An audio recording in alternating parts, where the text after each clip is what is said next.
ये भी बताइएगा कि जहांगीर तरीन और दीगर की मार्केट कमेटी फीस वसूली के खिलाफ भी दरख्वास्त की समाअत हुई है, उसमें क्या पेशरफ्त हुई?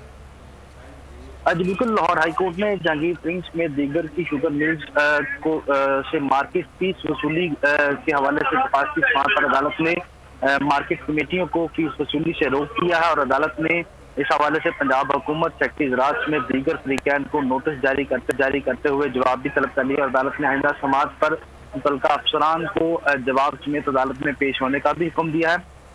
जवाद हसन ने ये इल्जाम भी दिए हैं कि क्या मार्केट कमेटियों से फीस वसूली का कानून सुप्रीम कोर्ट के तफसीली फैसले से बड़ा है। फाजिल जज ने यह भी इस्तफसार किया है कि हुकूमत 2018 के कानून और सुप्रीम कोर्ट के फैसले की रोशनी में कैसे ऐसा हुक्म पास कर सकती है जिसमें मार्केट कमेटियों की फीसें जो है वो बढ़ाई जाएं। अदालत ने यह भी रिमार्क किया है कि आइन के आर्टिकल 189 के तहत सुप्रीम कोर्ट का हर फैसला सब पर लागू होता है और क्या सूबाई हुकूमतें मैनेजमेंट के इक़दाम सुप्रीम कोर्ट के तफसीली फैसले से बड़ी हैं, उनके फैसले जहाँ वो इक़दाम वो बड़े हैं। अदालत ने JDW शुगर मिल्स में दीगर की दरख्वास्तों पर समाअत की है जिसमें यह मौका पर तैयार किया गया कि पंजाब हुकूमत ने मार्केट कमेटियों की जानिब से फीस वसूली के लिए नया कानून बना दिया। ठीक है मुनीर, बहुत शुक्रिया इन तफसीलात के लिए।